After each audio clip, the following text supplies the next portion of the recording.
Good morning, everyone. This is Sirish Raghuram from Platform 9. We're here today to talk about open source as a service, a new consumption model to consume open source, and how that can make cloud infrastructure easy. Thank you, everyone, for joining. I'm excited to be sharing this content with you today, and I look forward to a great discussion at the end as well.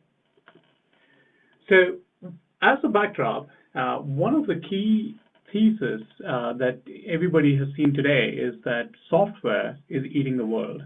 If you think about taxi companies, you think about game companies, you think about retailers, everybody is reinventing themselves using software. And I think it's even more appropriate to say open source software is playing a big part in the transformation. It's not always open source, but a lot of the modern innovations that you do and use every day from Uber and Airbnb use so many underlying open source frameworks that has enabled them to deliver products faster and innovate faster and deliver great user experiences. So to put this conversation in context, I'd like to talk a little bit about why open source software matters. And there's a very seminal paper in the late 90s, which is titled "The Cathedral and the Bazaar." This was written by Eric Raymond, who was collaborating with Linus Torvalds as he was working on the Linux operating system. And it was his observations on the dynamics of open source systems versus proprietary software systems. And the cathedral in this case alludes to a proprietary software model, and the bazaar alludes to the open source software model.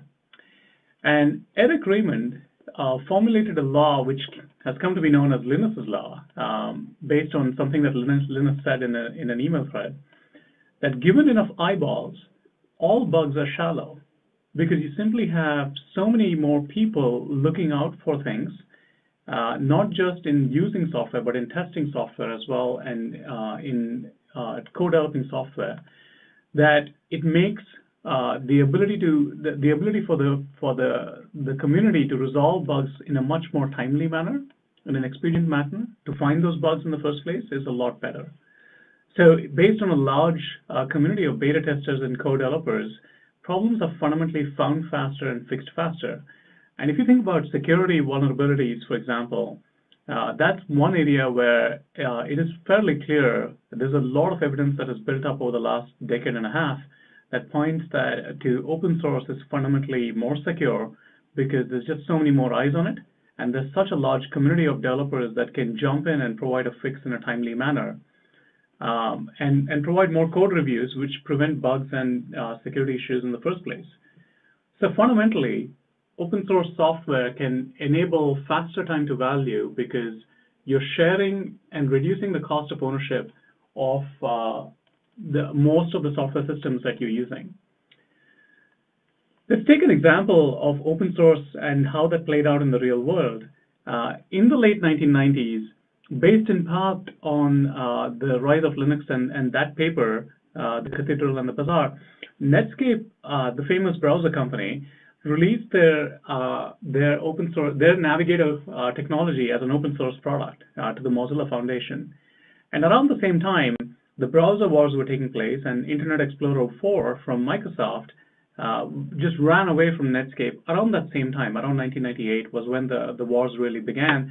And by 2000, I think the market share was fundamentally different. However, from a technology point of view, Netscape's contribution to the Mozilla Foundation led to the creation of Firefox using a lot of the shared code that Mozilla had inherited from Netscape. And a small group of developers were able to go and put forward a new interpretation for a browser, Firefox, in 2002 and 2003. And there were many other ancillary products. There was an application suite, a lot like Netscape Navigator, called SeaMonkey that the community developed.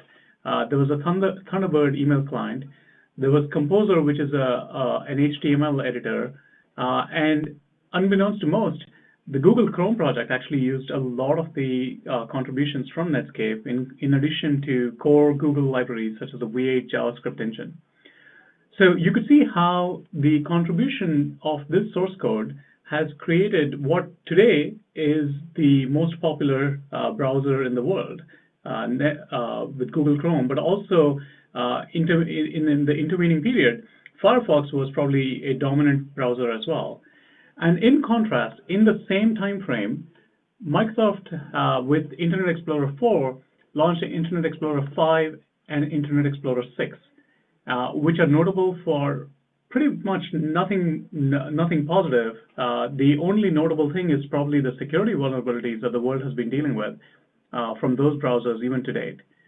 So I just wanted to use this point as a point of comparison to talk about how open source software fundamentally reduces costs, increases time to value, and makes problem resolution, bug detection, security issue detection, and resolution fundamentally faster than proprietary software, can innovate faster than proprietary software.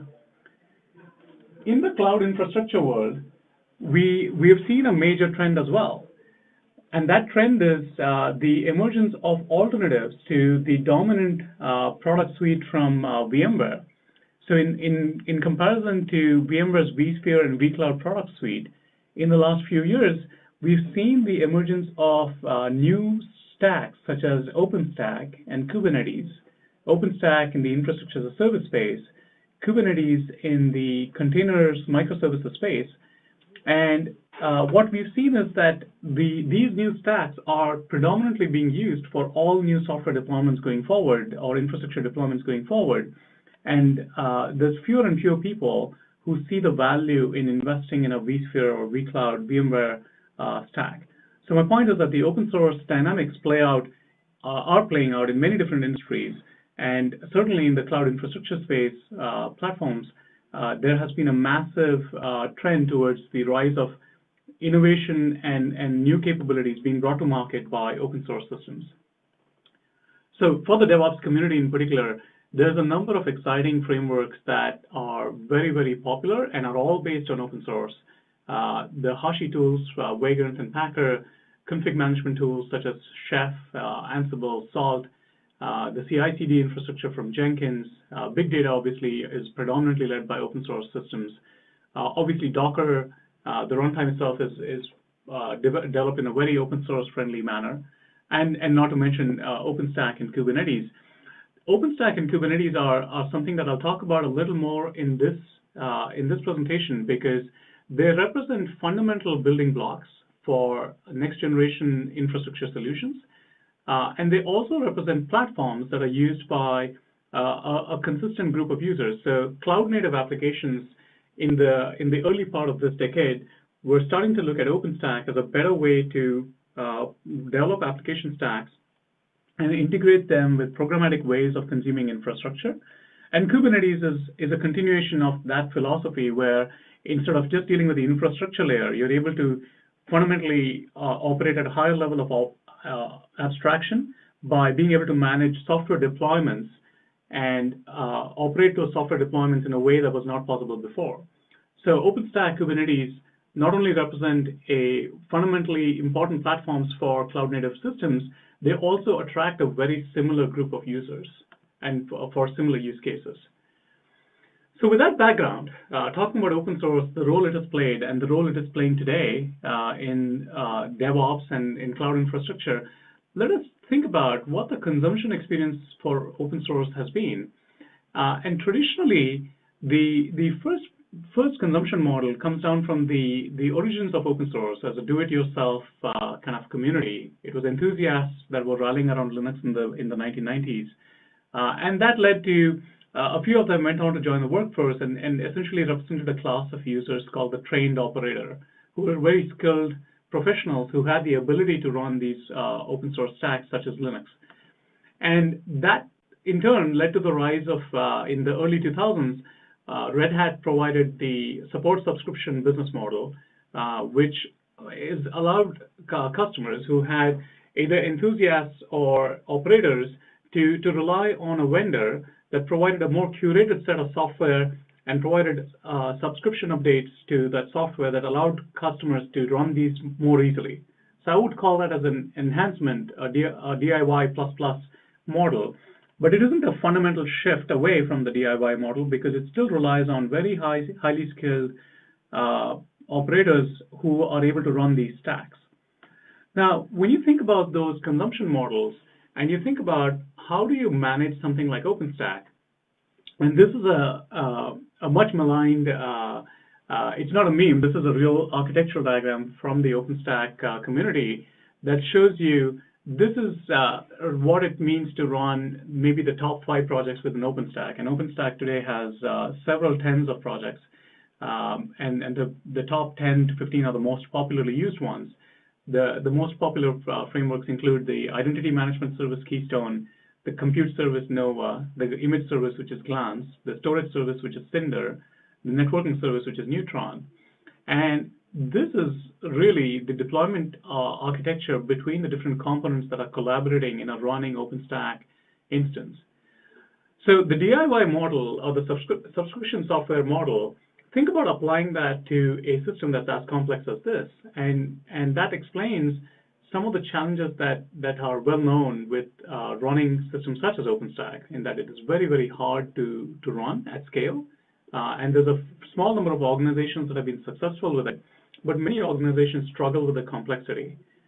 And you know, to move that diagram to be a more recent version that is more modular and easier to understand, it still shows you that there's even in just the top 5 services within OpenStack, there are a lot of interdependencies. There's many moving parts, each of which has to be deployed, secured, updated, wired up to talk to the other components. There's a lot of points of failure, and troubleshooting and running this in production is not for the faint of heart. So when you take this data and you think about what is happening, it's really that there are different kinds of open source projects out there, and there is a lot higher complexity to managing the deployment of distributed systems. So if you were to somewhat simplistically classify the DevOps-friendly open source projects into 2 buckets, let's think about them as single node systems versus complex distributed systems. And this is somewhat arbitrary, but you get my point. I'm going to take a few of the open source frameworks that we had. I'm going to put a wall between the 2 and say these are fundamentally simpler to run than the other. So if you think about systems such as Docker, SaltStack, or Ansible, or Vagrant, these are all systems that predominantly run on a single node, and there aren't as many moving parts to deploy and secure and provision and maintain and update. So there aren't as many ways for these frameworks to fail as the more complex distributed systems. And I'm going to take maybe the 3 most popular platforms, the big data, Hadoop and friends, OpenStack, which is the IaaS, leading open source IaaS platform, and Kubernetes, which is the leading open source container microservices platform. These 3 frameworks in particular have many more moving components, many more parts, a lot higher complexity in terms of the number of variables that can cause things to go wrong, either because of misconfigurations, either because of time drift, or because of the complexity in running these at scale and updating the numerous components. As I showed you with the block diagrams for OpenStack, the thing is that those exact same block diagrams exist for Kubernetes and the big data stacks as well. These are all fairly complex frameworks to package and run at scale. And it isn't an OpenStack specific problem. It's a problem that's caused by the inherent nature of distributed systems and the path complexity that is inherent to distributed systems. So that leads to a much greater variation in outcomes and makes it much more likely that you will run into problems in using systems such as this. So the question is, how do you how do you leverage? Clearly, there's a lot of goodness to open source, and there is a lot of value. It is the future, and we've seen those earlier in the presentation. I shared why open source fundamentally is lower cost and faster innovation than proprietary stacks. But how do we then solve this problem when you know that distributed systems are fundamentally more complex, and using them when you're using open source systems is harder? So this is some of the data that customers have shared. This is from the OpenStack user survey, which is some of the best publicly available data from the OpenStack Foundation and the website. And to be clear, there's a lot of positive data around OpenStack, but these are some of the problems that people talk about when they're actually using OpenStack at scale. A reason why I haven't rated this higher is because of the deployment and operations complexity. It is complex to deploy and operate. It takes a lot of work to decide on how to deploy it, architecture, and maintain that software. It's not just the deployment, it's maintaining it, right? That's the bottom of the iceberg. And when you take into account frequent releases, there's thousands of engineers working on OpenStack, hundreds of engineers working on Kubernetes, probably going to be thousands next year. Keeping up an operational deployment model is not easy. And OpenStack has become a sprawl of different projects with quality that is variable and inconsistent.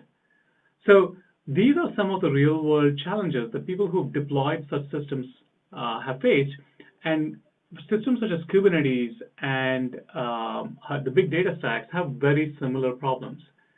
So there's got to be a better way to leverage the best aspects of open source while avoiding some of the problems that people face in deploying and running these distributed systems. And for inspiration, I think we can look at Amazon Web Services. So here's an excerpt from a press release of one of the services that Amazon Web Services launched earlier this year. And this is the Elastic File System service. And the key thing is that the press release talks about how it is a new fully managed service that makes it easy to set up and scale. With a few clicks in the AWS Management Console, customers can use Amazon EFS to go do useful things. And every Amazon service follows the exact same recipe, and it provides the exact same value proposition. It's a fully managed service that makes it easy to set up and scale. And with just a few clicks in the console, you're able to start using those frameworks. But the question is, why aren't we able to use wouldn't it be nice to be able to use a consumption experience like this, but apply that to open source and be able to have the freedom and all the other advantages that comes with using open source software? And that's, I think, a thought exercise that's worth indulging in. So in other words, if you were able to apply that Amazon consumption experience to open source, I would say that there's going to be two problems that we solve. The first problem is the manageability of open source. How do you deploy it? How do you ensure that there's a high level of availability and an SLA that in an enterprise context, where there's users depending on the system, it's going to stay up and be reliable, which in turn means that somebody's got to do the work of monitoring these systems 24/7, troubleshooting them when those issues arise, and deploying patches, developing patches, deploying patches, and upgrading them to newer versions. So the first problem that needs to be solved with open source is manageability. And I think another problem that needs to be solved, which the Amazon experience delivers today, is the fact that it's fully integrated. When you go to Amazon, with a few clicks, you can start using it, and that's because it's fully integrated. There's a lot of moving parts underneath that have been wired in and baked in together. So on the open source framework side, I think we need to take a way to leverage those frameworks on top of any existing compute, storage, network platforms that you may already have. And there may be different versions of those that you need to integrate with. You may have different regions of capacity and different hypervisor platforms. I might be an enterprise admin, and I have an AD or an LDAP infrastructure that I need these systems to integrate with. I might have IT automation tools that these systems need to integrate with. And I might be using a mix of private and public clouds, possibly multiple public clouds, that this system has to interoperate well with. So in order to deliver that Amazon-like experience and have that nice user consumption experience, we need to solve these two problems around manageability and the full integration of these open source stacks. So I want to dive in a little bit and talk about OpenStack and Kubernetes in particular, and look at what does it take to do that, solve these problems with that. So let's consider a hypothetical enterprise OpenStack deployment. I might have a user who has a few racks of gear where they're running KVM, the Linux hypervisor, and they want to deploy and operationalize that capacity as a region in OpenStack with all of the services and wired into the underlying messaging frameworks. So there needs to be something that synchronizes and maps this underlying server infrastructure with that region of capacity. And then there needs to be a way from an operations point of view to be able to secure and back up these controllers. And I also then need a way by which I can integrate this with my SSO infrastructure. Now, having done that, I might have other regions. Maybe we acquired a company and they happen to use VMware as their hypervisor platforms, and or maybe there was an existing older deployment of infrastructure which is running on VMware, and I don't want to have a mix of different systems. So I want to have a single pane where OpenStack is the consumption API, the infrastructure API on top of all of these underlying silos. And I need to now do the same thing on that side.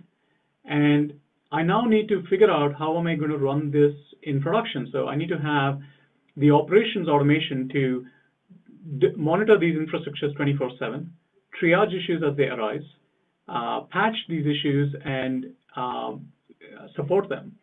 And at the same time, I need to be able to deploy new features as my use cases emerge. I may need to update to a newer patch or a newer version. I may need to back up and upgrade these systems. So this is what it takes to run OpenStack. And if you look at it, Kubernetes is very similar conceptually. The differences vary in terms of the actual infrastructure and the services that are involved, but conceptually it's very, very similar. I may have some bare metal capacity, or it may, in the case of Kubernetes, I might be using this on top of the public cloud.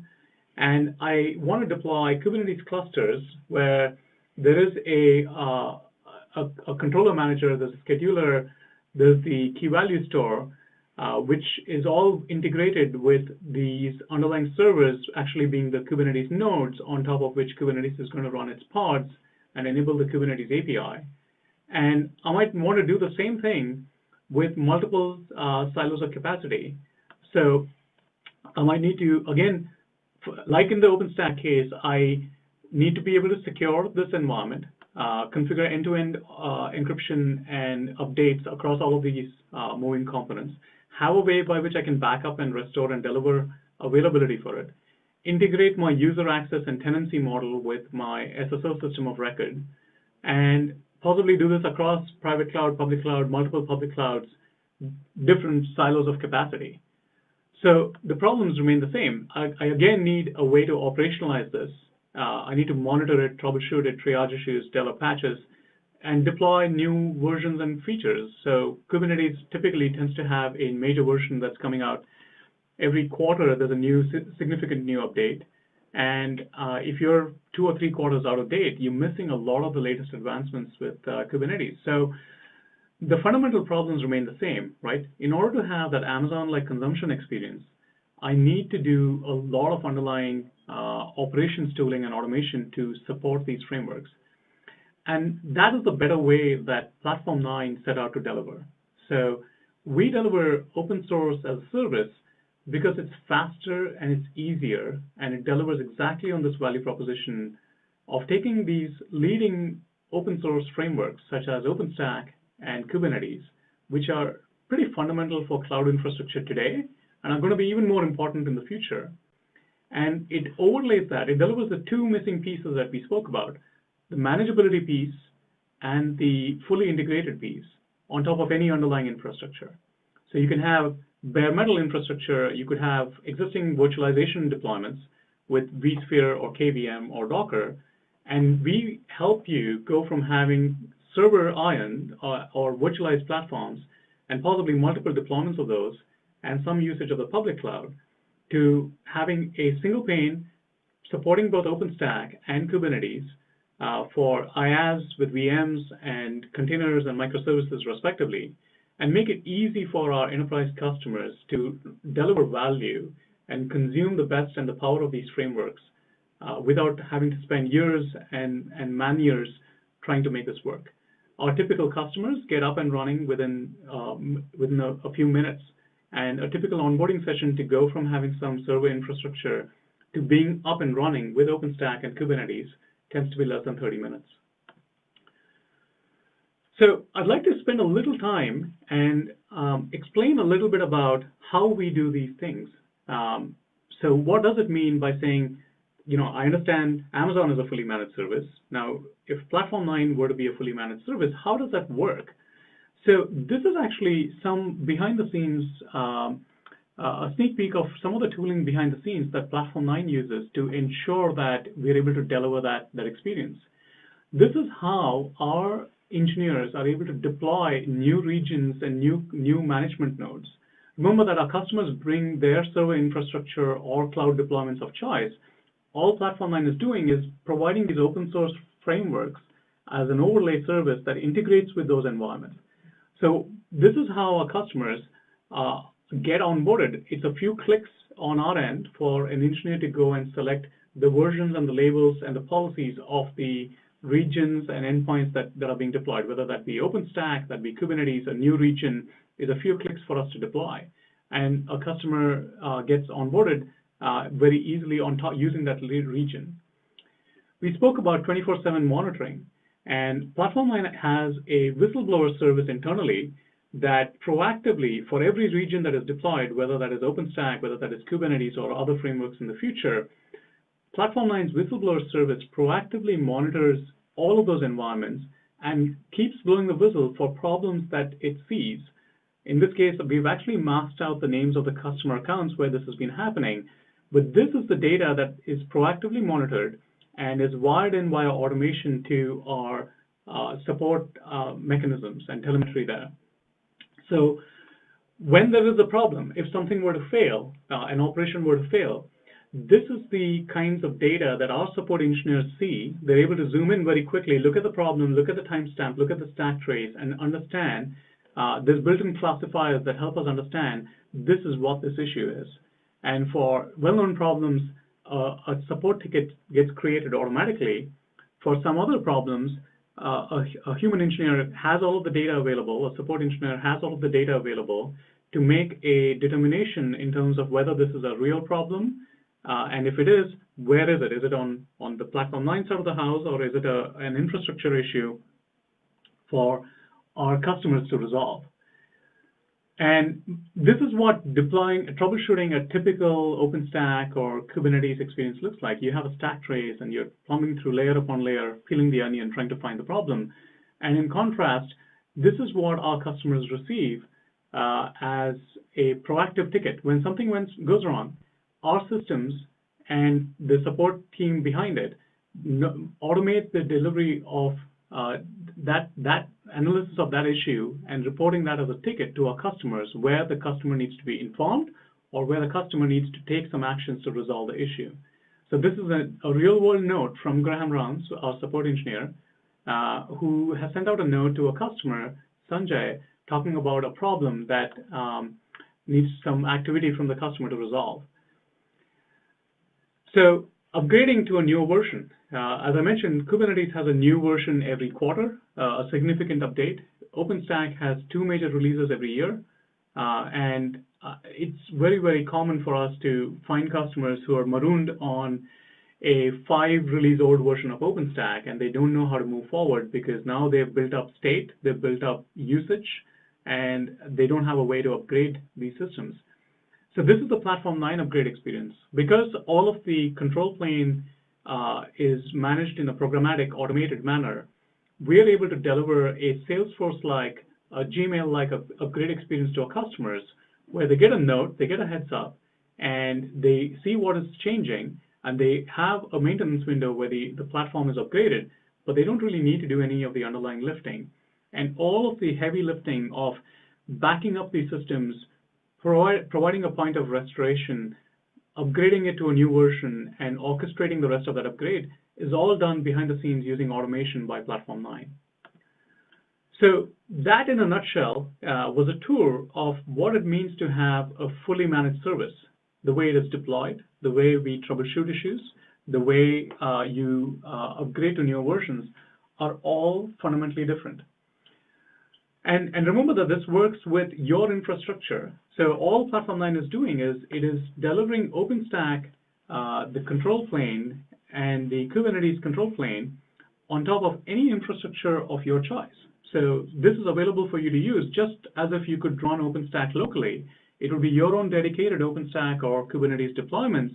The difference is that it's managed, it's going to be successful.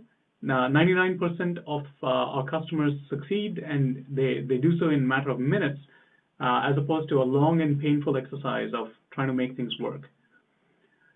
Now, we spoke about bringing that Amazon-like consumption experience to OpenStack or Kubernetes, these open source frameworks.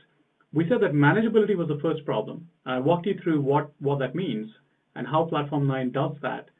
But I also want to talk about how do we deliver a fully integrated platform. I'm going to use a few talking screenshots to talk you through. This is actually how the blue lines here represent Kubernetes usage, and the red lines here represent OpenStack usage. So our customers are able to use Kubernetes and OpenStack, and we'll add more frameworks over time. And they're able to use this on top of multiple regions. So on the right, the card on the right shows you 6 different regions where this environment is being used. And you can see the amount of capacity that has been made available to OpenStack versus Kubernetes. If I were to go forward and show you the infrastructure that is being used, here's a Kubernetes cluster that is running on top of Amazon, the second cluster. And the first cluster is actually an internal cluster that's running on top of servers that we've deployed in our own data center.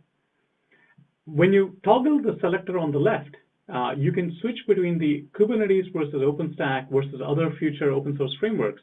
So you're able to use the toggle on the left to just navigate between different open source frameworks and just use the ones that you want to. So if you want to live purely in virtualization land and live in OpenStack, that's great. If you want to live exclusively in containers and microservices and just work with Kubernetes, that's great as well. But if you had a group of users that wanted to use one and a different group of users that needed to use the other, that's possible as well. Now, when you use the infrastructure, the toggle on the left, you're choosing between different frameworks. But when you toggle the toggle on the right, top right nav bar, which is the region, you're actually selecting different regions of capacity or different deployments of infrastructure. And this is where you could choose to use it on top of some public cloud capacity, some private cloud capacity, a second public cloud, a second data center. And these are all really what makes sense in our customers' organizations. And these could be different silos of capacity or different virtualization platforms altogether that are being used. So in this particular screenshot, you can see there's some KVM, there's some VMware, there's some Amazon being used as well. And the organization of that is really what makes sense within every customer context. So how is this being used in the real world? Here are some of our customers. This is a growing list that's growing rapidly. Platform 9 is quadrupling its customers in 2016. These customers have all used Platform 9 at scale and are using us with a mix of different underlying server infrastructure and also virtualization platforms. Some of these customers are also already using OpenStack Omni. Omni are open source extensions to OpenStack that Platform 9 recently released as open source that allow OpenStack to manage the public cloud seamlessly along with the private cloud. Happy to talk a little bit more about each of these customers. Specifically, one customer that has used us pretty successfully to shorten the time to market has been Box, the well-known file storage service. Sony PlayStation is another customer that has used us at scale. Moz is the SEO search engine optimization company. Cadence Design Systems is a leading EDA company that has been using Platform 9 and ramping very, very aggressively. How do these differences between the open source as a service consumption model and the traditional ways of using these open source systems, how do they play out in the real world? Here's the data point, and the data point is based on Net Promoter Score, which is a well-known methodology to measure customer satisfaction with a service or a product.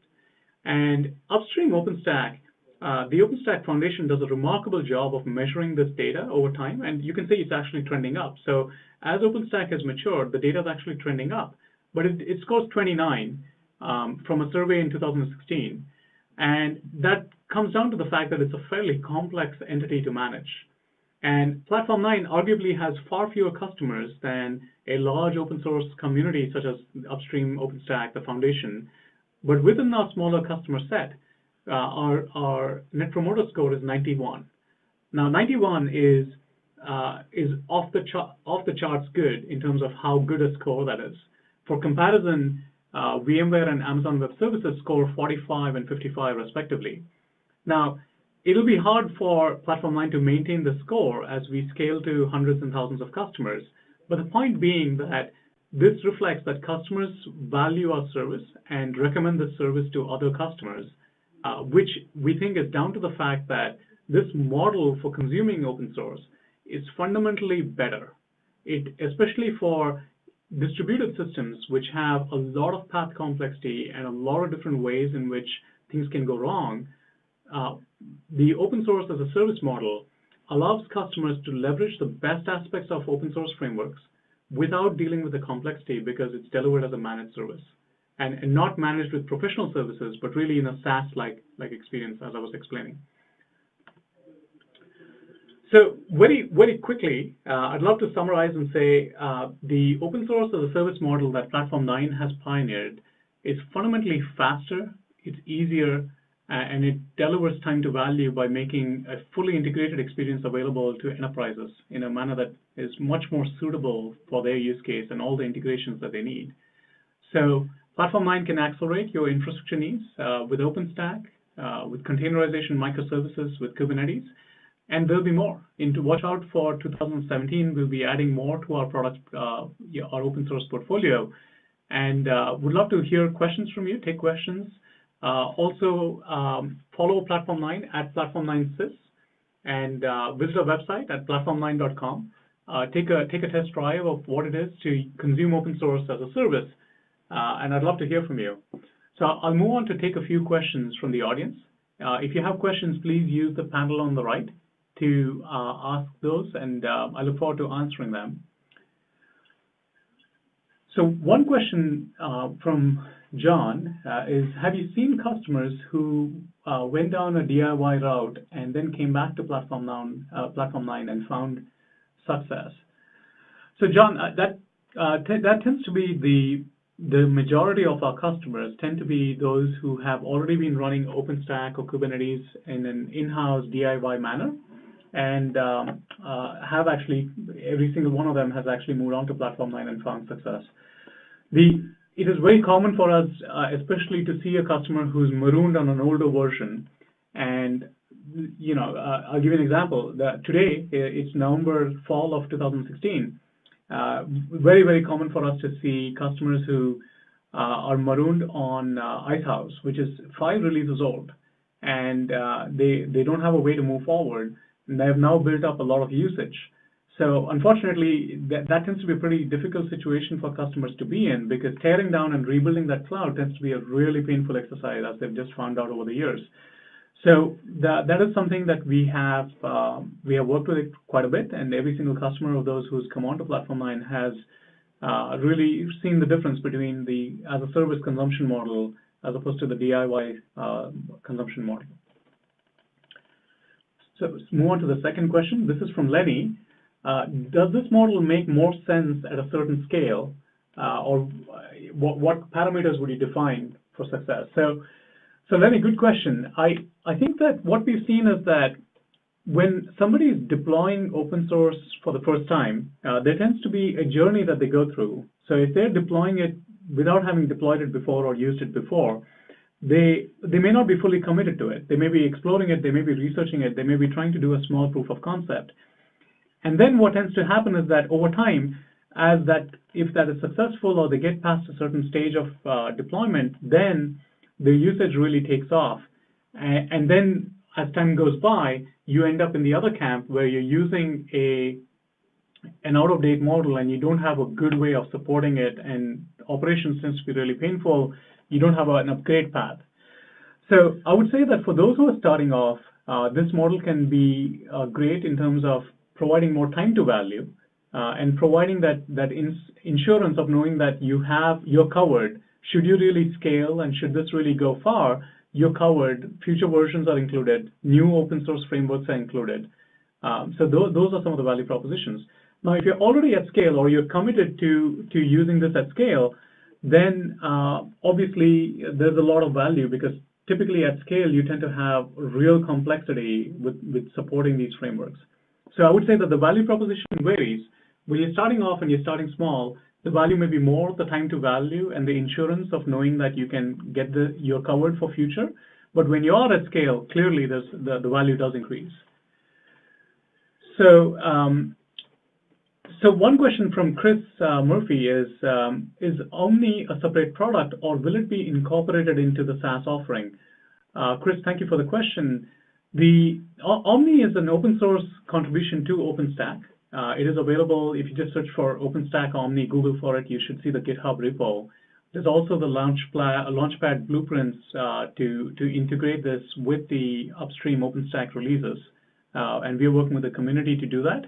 But in that interim, while it is going through the OpenStack submission and review process, which is quite backed up and takes a long time, it is integrated into the Platform 9 offering. So when you sign up and use Platform 9, Omni is integrated. And if you have your own OpenStack deployment, you could go grab the source code from the GitHub repository and try to run it yourself.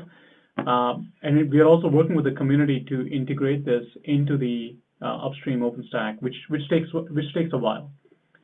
Thank you for the questions, Chris. So Mark has a question. Do I have to throw away my existing VMware environment? And the answer is no. In one of the components that I mentioned about, the two major things that I think are needed for open source in the enterprise, one is manageability, which is the lifecycle around OpenStack and Kubernetes, monitoring, deploying, troubleshooting, upgrading it. But the other one is enterprise integrations, fully integrated for the enterprise. And one of the things that we feel very strongly about is that it has to work with existing environments. So we have had customers who have brought in existing deployments of infrastructure. Now that could be KVM servers that are running Linux servers, pizza boxes running KVM, or it could be servers that are running VMware vSphere. And our systems integrate on top of those. So they discover the compute, storage, network capacity, the existing virtual machines, the templates, and all of the metadata around those, and they surface them up into the OpenStack layer and into the Kubernetes layer.